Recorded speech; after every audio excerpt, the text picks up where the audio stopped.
I'm not superstitious. I don't read horoscopes. I don't keep lucky objects. And I've always been mildly irritated by people who see meaning in coincidence. Patterns exist because the brain is efficient. It sorts, groups, predicts. That's what it does. I live alone. I work from home. My days are quiet enough that small details have room to surface, but not so empty that I go looking for them. That's why I didn't think much of the sound at first. It was a soft click, plastic against plastic, coming from somewhere in the apartment. Not loud. Not alarming. The kind of sound you don't bother investigating because you already have explanations lined up. The heater, the fridge, the building settling, old wiring, someone else's door. The first time I noticed it, I was making coffee. I remember because I checked the kettle, thinking it had shut itself off. It hadn't. The click had already passed. I forgot about it immediately. The second time, I was at my desk, mid-email, fingers hovering over the keyboard, when my shoulders tightened, just slightly, before the sound even registered. Click. That caught my attention, not the sound itself, but my body's response. I sat back and waited, half expecting it to happen again. It didn't. I told myself it was coincidence, a delayed reaction, muscle tension I hadn't noticed before. By the third day, I realized it was happening once a day, always subtle, always brief, always the same sound. I tried to pin it to a source. I stood in the kitchen and waited. I sat in the living room without music. I paused mid-shower, listening past the rush of water. Nothing happened when I was trying to hear it. It only occurred when I wasn't paying attention. That, too, had a reasonable explanation. Selective awareness. The brain filters noise until something breaks pattern. Ironic, I know. I smiled at myself for the thought and moved on. On the fourth day, the click happened at 2:41 p.m. I know because I checked the time right after, without thinking. That part bothered me more than the sound. I don't usually check the time unless I need to. I was standing in the hallway, holding my phone, feeling faintly embarrassed for no one. The next day, I didn't hear it at all. I felt it. A brief tightening just below my ribs, like the moment before you realize you've missed a step on the stairs. Then the click, a fraction of a second later. That order felt wrong. I spent that evening constructing explanations. Stress. Too much caffeine. The way living alone makes you hyper-aware of your own internal rhythms. I Googled nothing. Googling would have meant taking it seriously. By the end of the week, I noticed something else. It always happened when I crossed the same spot in my apartment. Not a room. A position. The narrow space between the couch and the coffee table. 2 steps forward from the edge of the rug. I tested it casually, walking through faster, slower, carrying things, not carrying things. Nothing. Then one afternoon, distracted and late for a call, I cut through the living room without thinking. Click. My breath stopped before I realized I was holding it. I stood there longer than necessary, heart rate steady, mind scrambling to stay calm. The sound didn't repeat. The apartment looked exactly the same as it always had. Light through the window. Dust on the shelf I kept meaning to wipe. I checked the time. 2:41 p.m. After that, I stopped dismissing it immediately. I didn't accept it either. I hovered somewhere in between, where explanations still existed but required more effort to assemble. I told myself it was my routine. Same work hours. Same movements. Same posture. The brain loves repetition. It invents signals where there are none. But my body kept reacting first. A tightening. A pause. A momentary stillness that arrived before the sound. Before the thought. Before I could tell myself not to overreact. I tried to interrupt it. One day I avoided that part of the room entirely. Another day I paced through it repeatedly, back and forth, trying to force the moment to happen on my terms. Nothing. The following afternoon, I was on a video call, half listening, half doodling on a notepad. I leaned back in my chair, stood up, and stepped forward to grab a charger from the table. Click. I froze. Not out of fear. Out of recognition. My coworker was still talking. The call continued. Outside, a car passed. Somewhere in the building, someone laughed. The world hadn't paused. Only I had.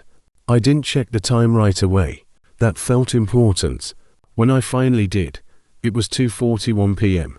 Again, I sat down and wrote it on the notepad without comment. The days after that blurred slightly, not because anything escalated, but because nothing did. The sound didn't grow louder. The sensation didn't intensify. There was no message hidden in it. No obvious cause waiting to be uncovered. Just repetition. I started noticing the lead up instead. The way my movements slowed just before I reached that spot. How my breathing adjusted without instruction. How my thoughts thinned, unfinished sentences dissolving before they reached conclusion. It felt less like anticipation and more like accommodation. I didn't tell anyone.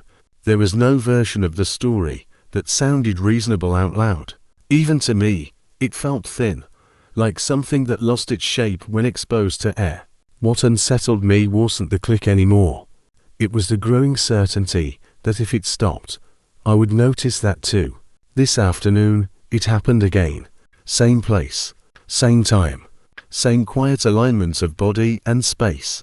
I stood there afterward, hands still on the back of the chair, and realized I wasn't asking myself if it was real anymore. I was trying to remember how long I'd been stepping into that spot without noticing it at all. I stopped telling myself it was a coincidence before I stopped understanding it. That was the first change, not in the pattern itself, but in me. Acceptance didn't arrive as a conclusion. It arrived as a practical adjustment. The way you accept that a staircase has one more step than you expected and learn to lift your foot without thinking about it. The repetition was real. Whatever else it was consistent. That much I could no longer argue with. What I didn't have was an origin. There was no first moment I could point to and say, this is where it began. Every attempt to trace it backward dissolved into uncertainty. When I flipped through my calendar, my notes, old emails, nothing marked a clear start. The pattern had no visible edge. It behaved less like an event and more like a condition I'd gradually learned to occupy. Once I accepted that, my attention shifted inward. I noticed my body reacting before my thoughts did. Not dramatically. No racing heart, no sudden fear. Just small, preemptive adjustments. My breathing would shallow slightly before the moment arrived. Then slow, as if my lungs had learned the timing without consulting me. My shoulders would settle, not tense, as though preparing for stillness rather than impact. I rarely noticed these things while they were happening. Awareness came later, in retrospect, when I realized I'd been holding a posture longer than necessary, or sitting with my feet flat on the floor without remembering when I'd placed them there. The environment followed suit. The pattern didn't announce itself. It aligned things. Sound was the first to change. Not volume, exactly priority. The refrigerator still ran. Traffic still moved outside. A neighbor's apartment door still opened and closed down the hall. But during the pattern, these sounds flattened, losing their spatial depth. They felt equidistant, as though the room had decided to stop ranking them. Air came next. It wasn't pressure. Not really, but density. The space between my skin and my clothes felt marginally reduced, like humidity without heat. Light, too, seemed to cooperate. Lamps didn't dim, shadows didn't shift, but contrast softened. Edges became less assertive. Nothing changed enough to be alarming. That was the unsettling part. I tried to disrupt it. At first, the tests were casual. I altered my routine slightly, stayed in different rooms, changed my posture, left the television on when I would normally turn it off. I convinced myself that if the pattern depended on habit, these adjustments would at least blur it. They didn't. The moment arrived, regardless of where I was or what I was doing. Standing, sitting, moving. It asserted itself without urgency, like a scheduled process that didn't require my participation to proceed. I escalated my attempts without acknowledging that I was escalating. One night, I played music loudly through headphones. The kind that fills your head and leaves no room for ambient sound.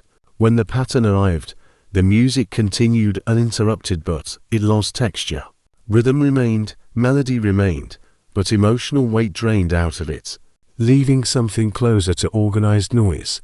Another night, I exercised through it. Push-ups, squats, deliberate exertion. My muscles worked, my pulse rose, and still, beneath that effort, the same alignment took hold. Movement didn't interrupt it. If anything, it made the contrast clearer. I tried avoidance next. I stopped checking the time entirely, covered clocks, turned my phone face down. I told myself that awareness was the catalyst, that if I removed expectation, the pattern would have nothing to latch onto.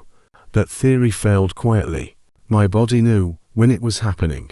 I would feel the anticipatory stillness first, a slight internal pause, then confirm the timing afterward, as if checking a fact I already accepted. The pattern did not correct me. It did not punish me. It did not intensify. It waited. What disturbed me most was its indifference. If it had escalated, grown louder, longer, more intrusive, I could have framed it as a problem to solve. But it remained exactly as it was, consistent in duration, consistent in quality, consistent in its lack of interest in my response.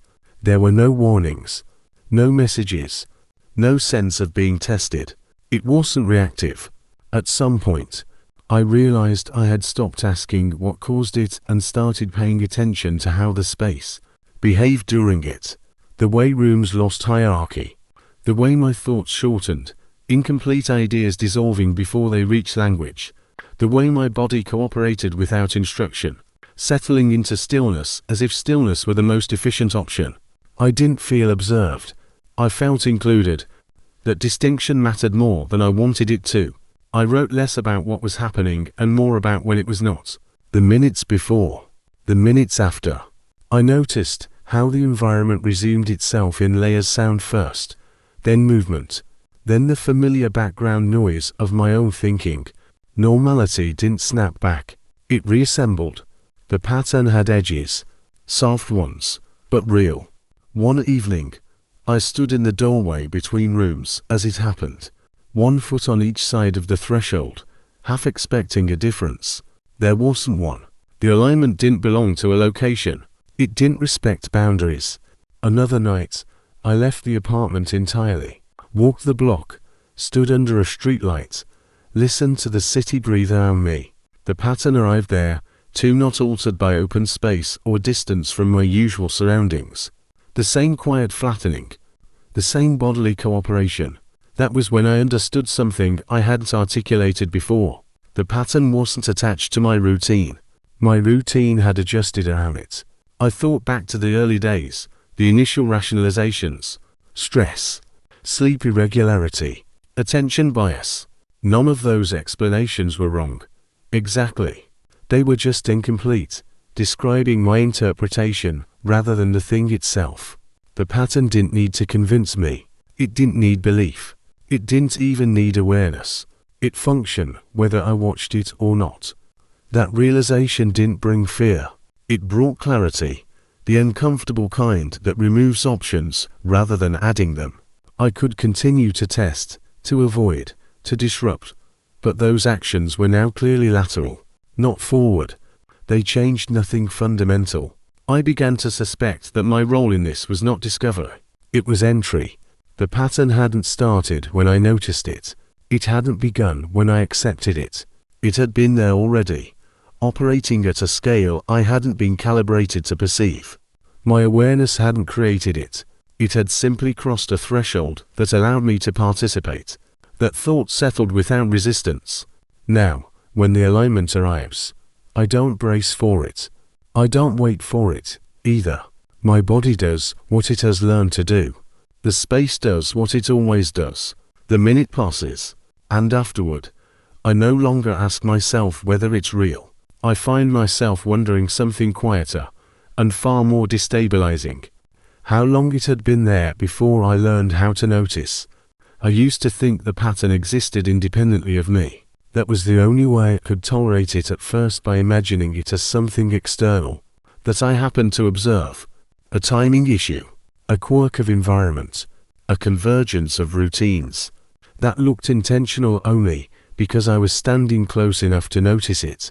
But over time, that explanation stopped fitting as cleanly as it once had. The pattern didn't change. That was the problem.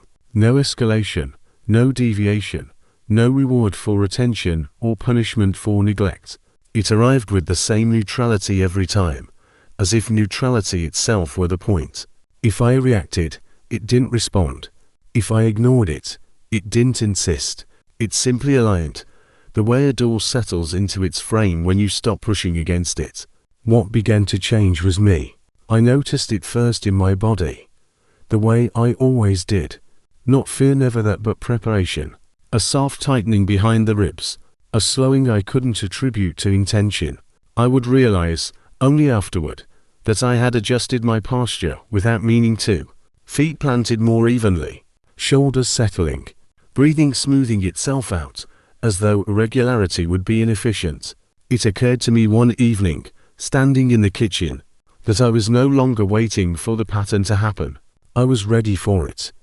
That realization didn't arrive dramatically. There was no spike of insight, no sense of revelation, just a quiet observation, like noticing you've been using the same mug every morning without remembering when that started.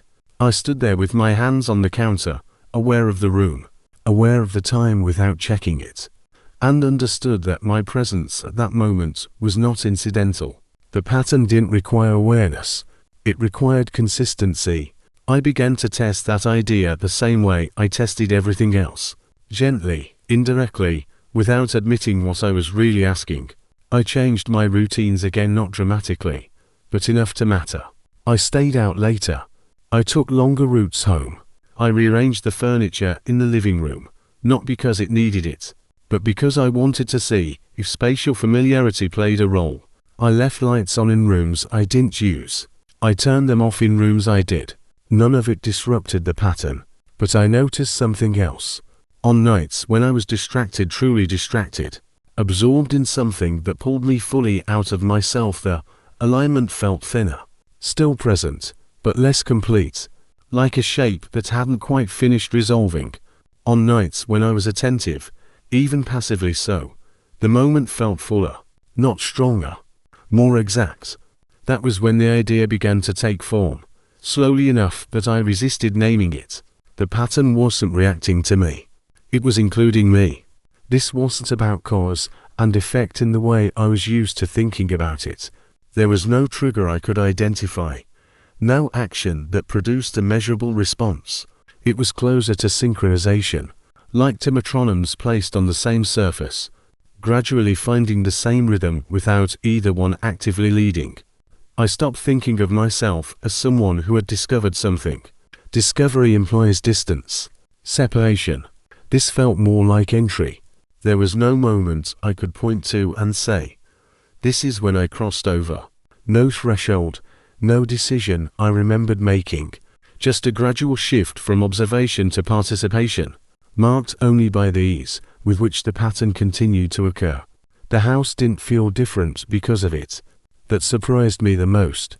I had expected, if not drama, then at least novelty. Instead, everything became more familiar. The same sounds, the same light, the same textures under my hands. What changed was the way those elements held together during the moment, as if the space itself preferred coherence and briefly achieved it.